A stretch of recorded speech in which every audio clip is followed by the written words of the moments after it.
মই আপোনালোকৰ ওচৰত এটা অপৰচুনিটি লৈ আহিছোঁ, যিটো অপৰচুনিটি আপোনালোকে যদি মনোযোগ দি শুনে তেতিয়াহ'লে আপোনালোকৰ লাইফ টাইম চেঞ্জ হৈ যাব পাৰে। আপোনালোকে ধৈৰ্য ধৰি মাত্ৰ 5 মিনিট সময় মোক দিয়ক। 5 মিনিট সময় ধৈৰ্য ধৰি আপোনালোকে মনোযোগ দিয়ক। আপোনালোকে আপোনালোকৰ সিদ্ধান্ত আপোনালোকে নিজেই ল'ব পাৰিব। আপোনালোকৰ যিহেতু সময় বহুত মূল্যৱান, সেয়ে মই বেছি সময় নলওঁ, মাত্ৰ 5 মিনিট সময় ল'ম। এই 5 মিনিটত মই আপোনালোকক কেইটামান প্ৰশ্ন সুধিম, সেই প্ৰশ্নকেইটাৰ সঠিক উত্তৰ দিব।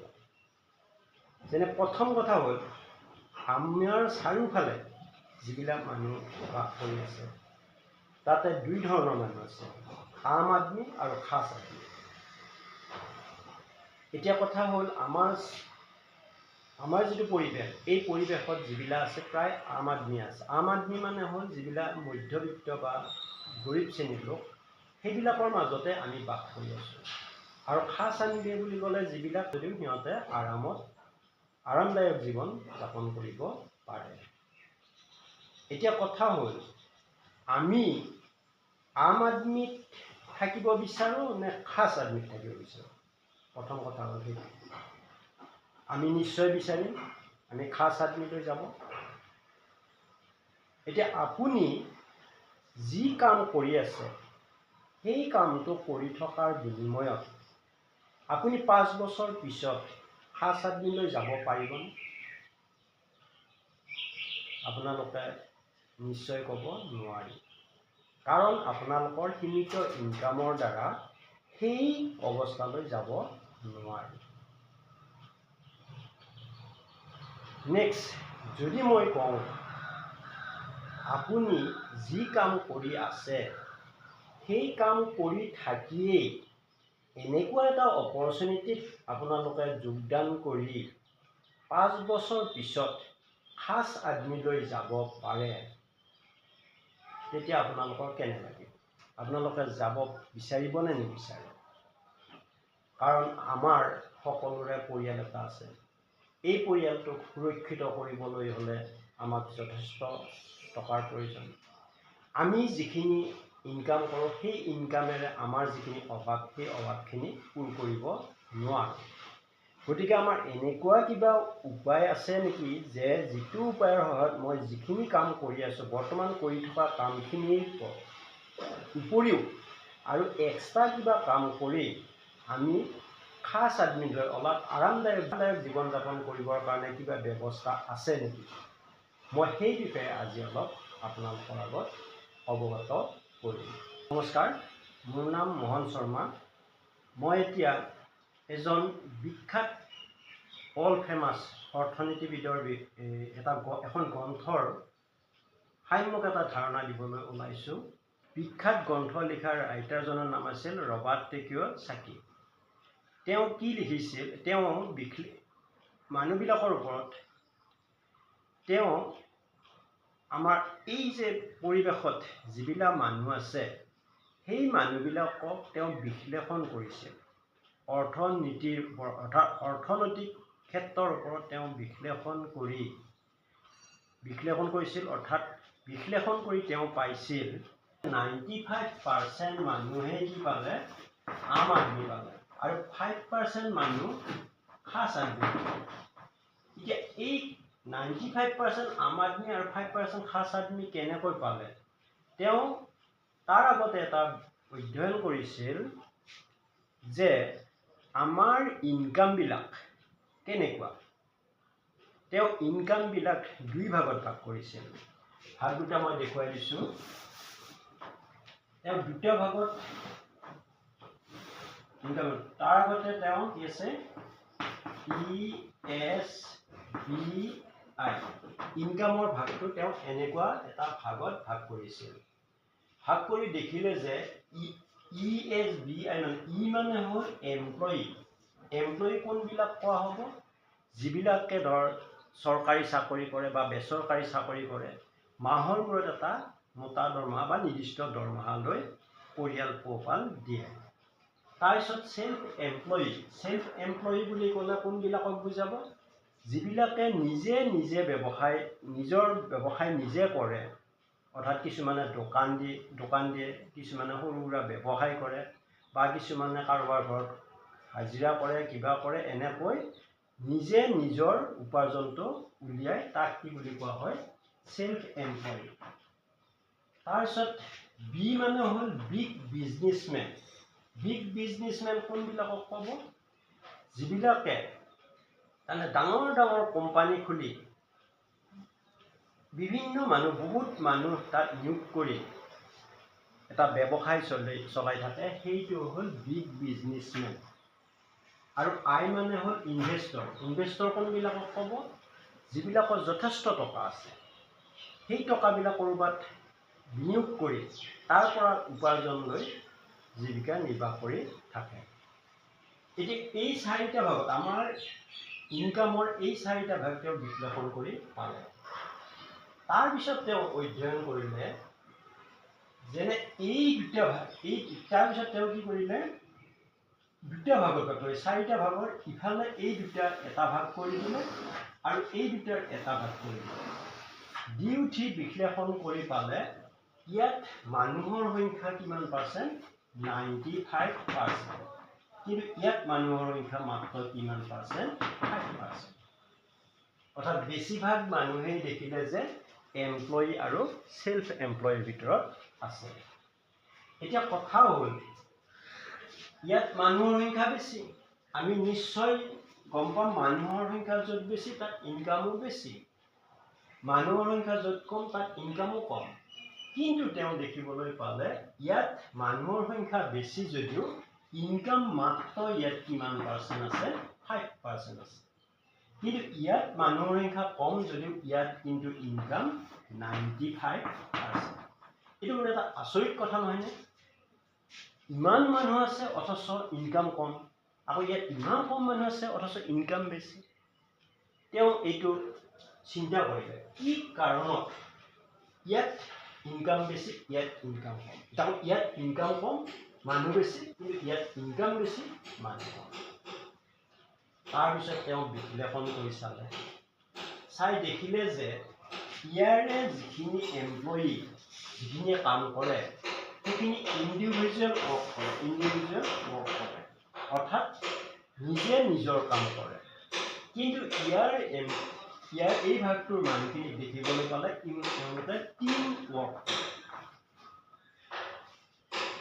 এতিয়া ইণ্ডিভিজুৱেল ৱৰ্ক কৰিলে কৰা ইহঁতৰ যিবিলাক ইনকাম আহিব, সেই ইনকামবিলাক আহিব এক্টিভ ইনকাম। কাৰণ ইহঁতে ইণ্ডিভিজুৱেল ৱৰ্ক কৰিছে, যেতিয়া কাম কৰি থাকিব তেতিয়া ইনকাম আহিব, যেতিয়াই কাম কৰা বন্ধ হ'ব তেতিয়া ইনকাম বন্ধ হ'ব। এক্টিভ ইনকাম মানে হ'ল আমাৰ এটা লিমিটেড ইনকাম, যিটো আমি কাম কৰি থাকিলে পাম, কাম কৰি নাথাকিলে নাপাম। তাৰপিছত ইয়াত আমাৰ কি আছে? যিটো ইনকাম আহিব এই ইনকামটো পেছিভ ইনকাম। অৰ্থাৎ ইয়াত তাৰমানে আমি কাম কৰি থাকিলেও ইনকাম পাম, কাম নকৰিলেও ইনকাম পাম। পালোঁ এক্টিভ ইনকাম পালোঁ। তাৰোপৰি এটা কথা দেখিবলৈ পালে ইয়াতে লিমিটেড ইনকাম থাকে। লিমিটেড ইনকাম কিয় থাকে? আমি ইণ্ডিভিজুৱেল ৱৰ্ক কৰোঁ, সকলোৰে কাৰণে সময় দি আছে কিমান ঘণ্টা? 24 ঘণ্টা। এই মানুহখিনিকো 24 ঘণ্টা দিছে, এই মানুহখিনিকো 24 ঘণ্টাই দিছে। কিন্তু আমি 24 ঘণ্টাই কাম কৰি থাকিব নোৱাৰোঁ, নিশ্চয় আমাৰ ৰেষ্টৰ প্ৰয়োজন থাকে। বেছিকৈ এজন মানুহে 8 ঘণ্টাৰ পৰা 8 ঘণ্টা, 12 ঘণ্টা বা 16 ঘণ্টা, হায়েষ্ট 16 ঘণ্টাৰ ওপৰত কাম কৰিব নোৱাৰে। যিহেতু ইয়াতে টাইমটো লিমিটেড, তেতিয়াহ'লে ইনকামো কি হ'ব? লিমিটেড নহয়, লিমিটেডেই হ'ব। ইয়াত ইনকামটো আনলিমিটেড হ'ব নোৱাৰে। কিন্তু ইয়াত টাইমটো কম্পাউণ্ডিং কৰে। আমি 8 ঘণ্টা, 12 ঘণ্টা, 16 ঘণ্টাত ঠাইত ইয়াত টাইম কম্পাউণ্ডিং কৰে। কম্পাউণ্ডিং কৰি ইয়াত টাইমৰ সংখ্যা বহুত বঢ়াই দিব পাৰে। কেনেকৈ বঢ়াব পাৰে মই সেই বিষয়ে জনাম। ইয়াত টাইম যিহেতু কম্পাউণ্ডিং হয় তেতিয়াহ'লে ইনকামটো কি হ'ব? আনলিমিটেড ইনকামেই হ'ব। ইয়াত টাইমটো বাইণ্ডিং থাকে, গতিকে লিমিটেড ইনকাম হ'ব, আৰু ইয়াত টাইম কম্পাউণ্ডিং হয়, সেইকাৰণে আনলিমিটেড ইনকাম হ'ব। এতিয়া টাইম কেনেকৈ কম্পাউণ্ডিং কৰিব? যেনে বিগ বিজনেছমেনৰ কথা ক'বলৈ গৈছোঁ। বিগ বিজনেছমেনে তেওঁ ধৰা এইজন এজন ব্যৱসায়ী, বিগ বিজনেছমেন। এওঁ কি কৰিলে, এওঁৰ তলত কৰ্মচাৰী কি কৰিলে, 10,000 কৰ্মচাৰী নিয়োগ কৰিলে, আৰু প্ৰত্যেকজনে কি কৰিলে 8 ঘণ্টাকৈ যদি কাম কৰে, তেতিয়াহ'লে ইয়াতে কিমান হ'ব, এইটো 10,000 ঘণ্টা আছিল, 10,000 8 পূৰণ কৰিলে কিমান হ'ব, 80,000 ঘণ্টা, 80,000 ঘণ্টা হ'ব। এতিয়া 80,000 ঘণ্টা যদি এজন মানুহৰ কাম হয়, তেতিয়াহ'লে তেওঁৰ ইনকামো 80,000 ঘণ্টাত যিখিনি হয়, ইনকামো তেনেকৈ কি হৈ যাব, বাঢ়ি যাব। এতিয়া এক্টিভ ইনকাম কৈছিলোঁ, পেচিভ ইনকামনো কি? পেচিভ ইনকাম এনেকুৱা, আপুনি যদি কোনো এটা কাম কৰি থাকে, কৰি থাকিলেও ইনকাম পাব, কৰি নাথাকিলেও ইনকাম পাব। যেনে এই কোম্পানীটোত যিজন মানুহ ধৰা আছিলে, সেই মানুহজন যদি ক'ৰবালৈ গুচিও যায়, তেতিয়াহ'লে তেওঁৰ তলত যিখিনি কৰ্মচাৰী আছে, সেই কৰ্মচাৰীখিনি কাম কৰিয়েই থাকিব। কৰি থকাৰ বিনিময়ত তেওঁৰ ঘৰলৈ সদায় কি থাকিব, ইনকামটো আহি থাকিব। গতিকে ইনকামটো কেতিয়াও কি নহয়, বন্ধ নহয়। তেওঁ এই দুনিয়াৰ পৰা যদি গুচিও যায়, তেতিয়াও তেওঁৰ ঘৰত ইনকামটো আহিয়েই থাকিব, কাৰণ তেওঁ ইতিমধ্যে এটা টিম বনাই থৈ গৈছিল, যিটো টিমৰ জৰিয়তে ইতিমধ্যে কাম হৈ আছে, আৰু সেই কামৰ বিনিময়ত তেওঁৰ ঘৰলৈ ইনকাম আহিয়েই থাকিব। এই ইনকামটো কেতিয়াও বন্ধ নহয়। কিন্তু ইয়াত যেতিয়া এক্টিভ ইনকামটোত আমি কেনেকুৱা, আমি যদি ধৰা কিবা কাৰণত এই কেটেগৰীৰ মানুহখিনি কিবা কাৰণত ধৰা ডিউটিলৈ যাব নোৱাৰিলোঁ, বা আমি দোকানলৈ যাব নোৱাৰিলে আমাৰ ইনকামটো কি হৈ থাকিব, সেইদিনা বন্ধ হৈ যাব, সেইদিনা ইনকামটো নাপাম। গতিকে আমাৰ ইনকামটো সীমিত হৈয়ে থাকিব। তাৰোপৰি এটা কথা, আমি ইয়াত কি হয়, যিবিলাক কৰ্মচাৰী থাকোঁ, যেনে ধৰা এজন কোনোবা ডাক্তৰ আছে, ডাক্তৰজনৰ ঠাইত তেওঁৰ মিছেছে ইয়াত কাম কৰিব যাব পাৰিবনে? নিশ্চয় নোৱাৰে। গতিকে তেওঁ থাকিলেহে তেওঁৰ ইনকামটো থাকিব, তেওঁ নাথাকিলে তেওঁৰ ইনকামটো নাথাকে। সেইকাৰণে ইয়াতে কি বুলি কৈছে, এইটো এক্টিভ ইনকাম বুলি কৈছে। কিন্তু ইয়াত সকলো আপোনালোকক কি আছে, যদি আপুনি থাকেও ইনকামটো থাকিব, নাথাকে তথাপিও ইনকাম থাকিব। গতিকে ইয়াতে কি ইনকাম হৈ যাব, আনলিমিটেড ইনকাম হ'ব। এতিয়া আমি এই লিমিটেড ইনকামৰ পৰা আনলিমিটেড ইনকামলৈ যোৱা কিবা পথ আছে নেকি, কিবা উপায় আছে নেকি? আমাৰ টেকন'লজিৰ যুগত আমাৰ কি কৰিছে, কিছুমান পদ্ধতি উদ্ভাৱন কৰিছে। আমি ক্ৰমান্বয়ে 5 বছৰ 10 বছৰৰ মূৰে আমাৰ জীৱনৰ শৈলীবিলাক সলনি হৈ গৈ আছে। আমি কিছু বছৰ আগতে আমি কি কৰি দেখা নাছিলোঁ, মোবাইল দেখা নাছিলোঁ। আমাৰ দিনতেই আমি মোবাইল দেখিবলৈ পালোঁ, টিভি দেখা নাছিলোঁ, টিভি দেখিবলৈ পালোঁ, টিভিৰ পিছত মোবাইল, ইটোৰ পিছত সিটো ওলাই যাই আছে, কিন্তু আগৰ বস্তুবিলাকৰ মানে কি হৈ যাই আছে, নোহোৱা হৈ যাই আছে। এতিয়া আধুনিক টেকন'লজিয়ে কি কৰিছে, আমাক আম আদমিৰ পৰাও খাচ আদমিলৈ যোৱা পন্থ মুকলি কৰি দিছে। তাৰোপৰি আৰু এটা আচৰিত কথা, এই কেটেগৰীৰ যিখিনি মানুহ আছে, এই মানুহখিনি উচ্চ শিক্ষিত, শিক্ষাৰ হাৰো এই মানুহখিনিৰ বেছি, আৰু এই মানুহখিনিৰ শিক্ষাৰ হাৰটো কম। উচ্চ শিক্ষিত হৈও সিহঁতৰ ইনকামটো কি হৈ আছে, 5% হৈ আছে, আৰু ইয়াতে শিক্ষিত হাৰ কম যদিও ইয়াৰ ইনকামটো কি হৈ আছে, 95% হৈ আছে। এতিয়া আমি এই কেটেগৰীৰ পৰা এই কেটেগৰীলৈ যোৱাৰ কিবা উপায় আছে নেকি? নিশ্চয় এই কেটেগৰীৰ পৰা এই কেটেগৰীলৈ যোৱাৰ উপায় আছে। এতিয়া উপায় কি আছে, আমি নিশ্চয় বিগ বিজনেছমেন হ'ব লাগিব, বা আমাৰ যথেষ্ট টকা পইচা আছে, তেতিয়াহ'লে ইনভেষ্টৰ হ'ব লাগিব। বিগ বিজনেছমেন হ'ব লাগিলে আমাৰ অভিজ্ঞতা থাকিব লাগিব। আমাৰ কোনো পূৰ্বপুৰুষত ডাঙৰ ব্যৱসায় কৰা কোনো নাই, গতিকে আমাৰ ব্যৱসায় কৰাৰ অভিজ্ঞতা নাই। বাৰু আমি অভিজ্ঞতা ক'ৰবাৰ পৰা ল'লোৱে, কিন্তু ইয়াত যথেষ্ট টকাৰ প্ৰয়োজন হ'ব। সেই টকাখিনিও আমি পোৱা সম্ভৱ নহয়, বা আমি ক'ৰবাৰ পৰা লোন লৈ হওক কিবা কৰি হওক আমি এই টকাখিনিও গোটালোঁ, কিন্তু আমি সেই টকাখিনি যেতিয়া প্ৰয়োগ কৰিলোঁ, ব্যৱহাৰ কৰিলোঁ, আমি ৰিস্ক লোৱা সামৰ্থ্য থাকিব লাগিব। আমাৰ ইমান সামৰ্থ্য নাই। বাই চান্স যদি এই ব্যৱসায়টোত ফ্লপ হৈ যায়, হৈ গ'লে আমাৰ সেই টকা গুচি যাব। গতিকে আমি ইমান ৰিস্ক ল'ব নোৱাৰোঁ। গতিকে ৰিস্কো ল'ব নোৱাৰোঁ বা আমাৰ অভিজ্ঞতাও নাই, তেতিয়াহ'লে আমি ইয়াৰ পৰা ইয়ালৈ কিবা কৰি যাব পাৰিম, বা আমাৰ যথেষ্ট টকা পইচা আছে, আমি ক'ৰবাত খৰচ কৰি উঠি বা ক'ৰবাত ইনভেষ্ট কৰি আমি ইনকাম ল'ম, কিন্তু আমাৰ সেইটো সম্ভৱ নহয়। গতিকে আমি কেনেকৈ ইয়াৰ পৰা ইয়ালৈ যাম? এতিয়া আধুনিক টেকন'লজিৰ যুগত এনেকুৱা কিছুমান পদ্ধতি উদ্ভাৱন কৰিছে, যিবিলাক পদ্ধতিৰ দ্বাৰা এই ছাইডৰ পৰা আমি এই ছাইডলৈ যাব পাৰোঁ। তাৰে মই এটা পদ্ধতিৰ বিষয়ে আপোনালোকক অৱগত কৰিবলৈ ওলাইছোঁ। সেই পদ্ধতিৰ বিষয়ে জনাৰ আগতে আমি সেই পদ্ধতিটো হ'ল direct selling marketing. Direct selling বা নেটৱৰ্ক মাৰ্কেটিং বুলি কোৱা হয়। Direct selling marketing. এতিয়া ডাইৰেক্ট চেলিং বুলি ক'লে কি বুজা?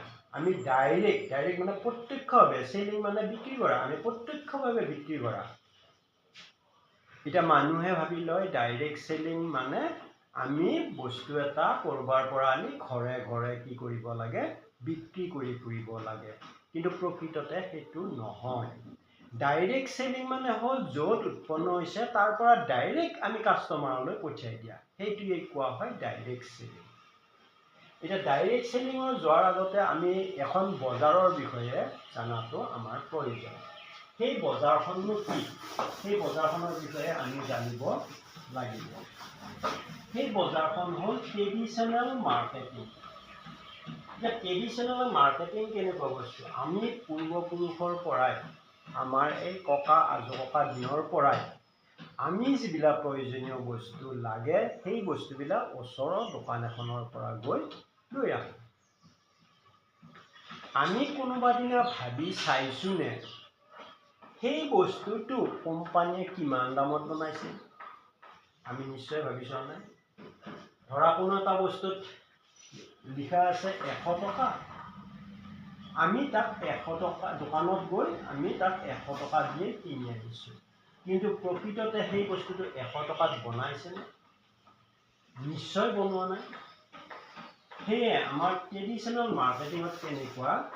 আমি বস্তুবিলাক আনো, আমি কাষ্টমাৰ হ'লে আমি ক'ৰ পৰা আনো? দোকানৰ পৰা আনো, অৰ্থাৎ ক'ৰ পৰা আনো? ৰিটেইলাৰৰ পৰা। ৰিটেইলাৰৰ পৰা আমি আনো। ৰিটেইলাৰে আকৌ ক'ৰ পৰা আনে? হ'লচেলাৰৰ পৰা আনে। আকৌ হ'লচেলাৰে ক'ৰ পৰা আনিব? ডিষ্ট্ৰিবিউটৰৰ পৰা। আকৌ ডিষ্ট্ৰিবিউটৰে ক'ৰ পৰা আনিব? Carry forward agency. Carry forward এজেঞ্চিৰ পৰা আনিব। কেৰি ফৰৱাৰ্ড এজেঞ্চিহে ক'ৰ পৰা আনিব? কোম্পানীৰ পৰা আনিব। কেৰি ফৰৱাৰ্ড এজেঞ্চিয়ে ক'ৰ পৰা আনিব? কোম্পানীৰ পৰা আনিব। গতিকে আমাৰ এই লেভেলখিনি পাৰ হৈ আমি এটা কোম্পানীয়ে বস্তু এটা প্ৰডাকশ্যন কৰিলে, এই প্ৰডাকশ্যন কৰা বস্তুটো আমাৰ ডাইৰেক্ট আহি কাষ্টমাৰৰ হাতত নপৰে। এই পথকেইটা অতিক্ৰম কৰি আহি কাষ্টমাৰৰ হাতত পৰে। এতিয়া কোম্পানীয়ে ধৰা বস্তুটো 30% কি কৰিলে? উৎপন্ন তৈয়াৰ কৰিলে বা বনালে, কিন্তু কাষ্টমাৰে 30% পাবনে? নিশ্চয় কাষ্টমাৰে 30% নাপায়। কাষ্টমাৰে কিমান পাৰ্চেণ্ট দিব লাগিব? 100%। তেতিয়াহ'লে 30%ৰ বস্তুটো আমি কিমান পাৰ্চেণ্টত কিনিলোঁ? 100%। আমাৰ লছ হৈ থাকিল কিমান? 100 - 30 = 70% লছ হৈ থাকিল। আমি এই পূৰ্বপুৰুষৰ পৰা যি বজাৰ কৰি আহিছোঁ আমি প্ৰত্যেকটো বজাৰৰ বিনিময়ত আমি কিমান পাৰ্চেণ্ট লছ কৰি আহিছোঁ 70% লছ কৰি আহিছোঁ এই লছখিনি যদি নহ'লহেঁতেন আমাৰ কৰোৰ টকা হ'লহেঁতেন কিন্তু আমি সেই কথা চিন্তা নকৰোঁ কাৰণ আমাক বস্তু লাগে গৈছোঁ দোকানত লৈ আহিছোঁ এতিয়া যদি মই কওঁ এই কাষ্টমাৰজনে কি কৰিব বিচাৰে মই নাই ৰিটেইলাৰ বা হোলচেলাৰ বা নানো মই ডাইৰেক্ট কোম্পানীৰ পৰা আনিম যায় সম্ভৱ হ'ব নেকি কোম্পানীয়ে কেতিয়াও কাষ্টমাৰক ডাইৰেক্ট বস্তু নিদিয়ে তেতিয়াহ'লে আমাৰ এই পদ্ধতিটোত আমি কম দামত পোৱা সম্ভৱ নহয় এতিয়া এই 70% যে লছ হ'ল সেই 70% ক'লৈ গ'ল এই পৰ্যায়কেইটাত গৈছে যেনে কোম্পানীৰ পৰা আমাৰ কেৰি ফৰৱাৰ্ড এজেঞ্চিয়ে আনিলে আনন্তে ইহঁতে ল'লে 10% আকৌ ডিষ্ট্ৰিবিউটৰে ল'লে 10% হোলচেলাৰে ল'লে 10% ৰিটেইলাৰে ল'লে 10% লৈ উঠাৰ পিছতে কাষ্টমাৰে পালে অৰ্থাৎ ইয়াতে কিমান পাৰ্চেণ্ট গুচি গ'ল 40% গুচি গ'ল কিন্তু আমাৰ গৈছিল কিমান পাৰ্চেণ্ট 70% এতিয়া 30% ক'লৈ গ'ল নিশ্চয় 30% ক'ৰবাত যাব লাগিব নহ'লে কেনেকৈ কি হ'ব এতিয়া সেই 30% ক'ত যাব আমি কোনোবা এটা নৱৰত্ন তেলে বনালে এই নৱৰত্ন তেলটো যে কোম্পানীত উৎপন্ন হৈছে আমি কেনেকৈ গম পাব নিশ্চয় কোনোবাই খবৰ দিব লাগিব কিছুমান চেলিব্ৰিটি আছে সেইবিলাকে এই নৱৰত্ন তেলটোৰ এডভাৰটাইজ দিয়ে সেই এডভাৰটাইজবিলাক চোৱাৰ পিছত আমি গম পাম যে নৱৰত্ন তেলটো ভাল তেল গতিকে এইটো আমি ব্যৱহাৰ কৰিব লাগে তেতিয়াহ'লে এই এডভাৰটাইজ দিওঁতে যিবিলাক চেলিব্ৰিটি এডভাৰটাইজ দিব সিহঁতে কিমান পাৰ্চেণ্ট লয় 30% লৈ লয় তেতিয়াহ'লে কিমান পাৰ্চেণ্ট গুচি গ'ল 70% গুচি গ'ল এই 70% কোনোবাই মাজত মানুহে লৈ ল'লে এতিয়া যদি আমি এই ডাইৰেক্ট সেলিং যেটো কি ট্ৰেডিশনাল মাৰ্কেটিঙৰ যেটো সিস্টেম সেই সিস্টেমটো যদি আমি সলনি কৰি দিওঁ সলনি কৰি দিলে আমি কি হ'ব এই আম আদমিৰ পৰা অৰ্থাৎ 95% লোকৰ পৰা 5% মানুহলৈ গুচি যাব পাৰোঁ এতিয়া এটা কথা আচৰিত নহয়নে আমি দোকান সলনি কৰিলে তালৈ যাব পাৰিমনে নিশ্চয় পাৰিম তাত কিছুমান সিস্টেম আছে সেই সিস্টেমৰ জৰিয়তে আমি যদি যাব পাৰোঁ তেতিয়াহ'লে 95ৰ পৰা 5% লৈ গুচি যাব পাৰিম এতিয়া সেই সিস্টেমটো কি সেই বিষয়ে মই অলপ কৈছোঁ বা সেই সিস্টেমটো কেনেকৈ বস্তুবিলাক পাব পাৰি সেই বিষয়ে হ'ল ডাইৰেক্ট সেলিং মই আগতেই কৈছোঁ ডাইৰেক্ট মানে হ'ল প্ৰত্যক্ষ সেল কৰা অৰ্থাৎ বিক্ৰী কৰা প্ৰত্যক্ষভাৱে বিক্ৰী কৰা ইয়াতে আমাৰ মধ্যভোগী নাই ডাইৰেক্ট সেলিঙত ডাইৰেক্ট কোম্পানী আছে কোম্পানীটো কাষ্টমাৰ কোম্পানীটো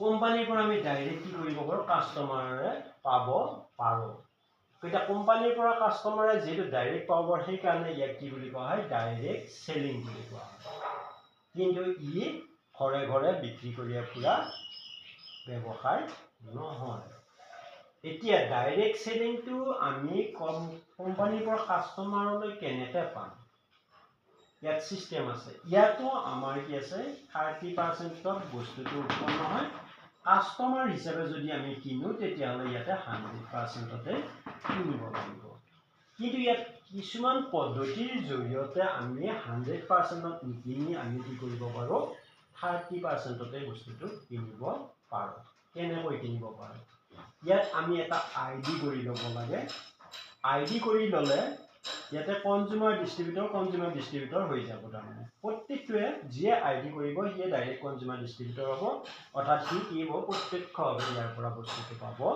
পাৰিব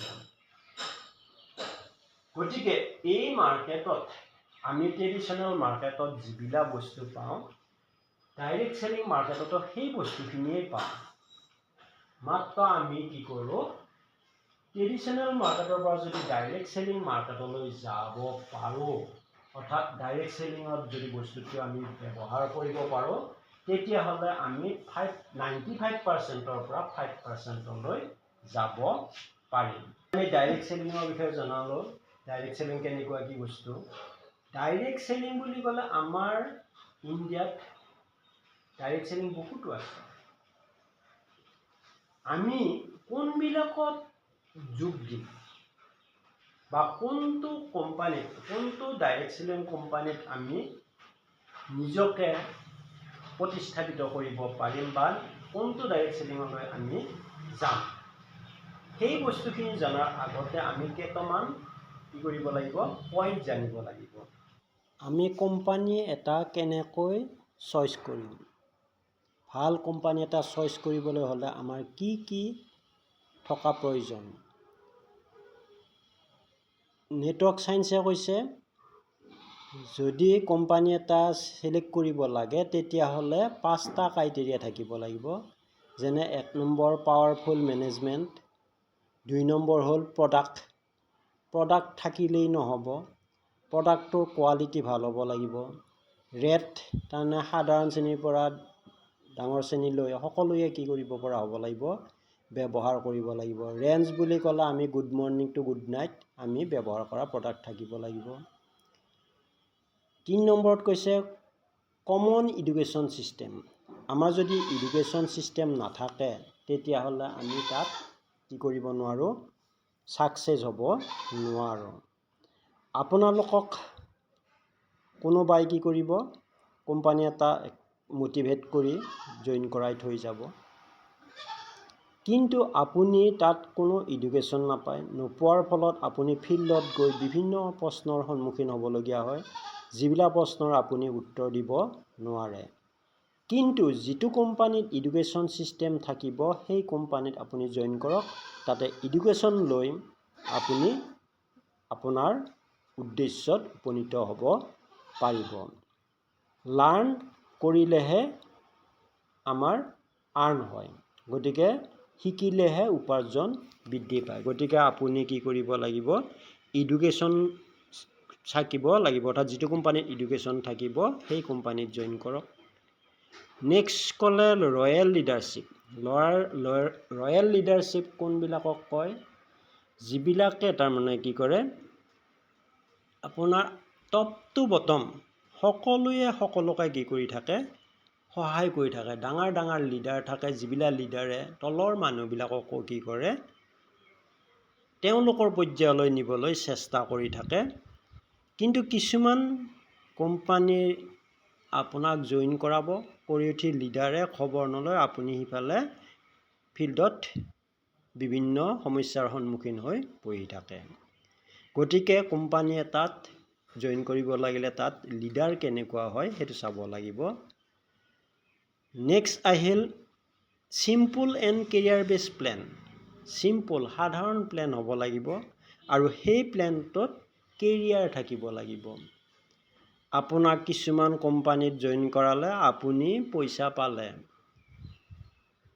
কিছুমান আপুনি সোমোৱাৰ লগে লগে 10,000, 20,000, 50,000, 1 লাখ এনেকুৱা পইচাও পালে, কিন্তু পালেহে হয়, কিছুদিন পিছত সেই কোম্পানীটো আপোনাৰ আগৰ পৰা নোহোৱা হৈ গ'ল। নোহোৱা হৈ যোৱাৰ পিছত আপুনি যে ফিল্ডত কামখিনি কৰিছিল আপোনাৰ ৰেপুটেশ্যন কি হৈ যায়, খাৰাপ হৈ যায়। গতিকে এনেকুৱা এটা কোম্পানীত আপুনি সোমাব লাগিব যিটো কোম্পানী সহজতে বন্ধ হোৱাৰ চান্স নাথাকে আৰু তাত কেৰিয়াৰ থাকে। আপোনাৰ লাইফ টাইম যাতে আপুনি তাৰ পৰা ইনকাম পাই থাকিব পাৰে, লগতে আপোনাৰ পৰিয়ালটো সুৰক্ষিত কৰিব পাৰে। গতিকে তেনেকুৱা কোম্পানীতহে আপুনি জইন কৰিব লাগে। এতিয়া আপোনালোকে শুনি ভাল পাব বা মই কৈ ভাল পাম, ইণ্ডিয়াত নাম্বাৰ 1 কোম্পানী হ'ল MI লাইফষ্টাইল। MI লাইফষ্টাইলৰ যিবিলাক প্ৰডাক্ট আছে সেই প্ৰডাক্টবিলাক আয়ুষ মন্ত্ৰালয়ৰ দ্বাৰা স্বীকৃত প্ৰডাক্ট, যিটো তাৰমানে বিশ্ব স্বাস্থ্য সংস্থাই স্বীকৃতি দিছে। সেই সংস্থাটোই স্বীকৃতি দিয়া প্ৰডাক্ট ইয়াত আছে। আমাৰ MI লাইফষ্টাইলত যিবিলাক প্ৰডাক্ট আছে 90% প্ৰডাক্টেই হ'ল আয়ুষ প্ৰিমিয়াম প্ৰডাক্ট।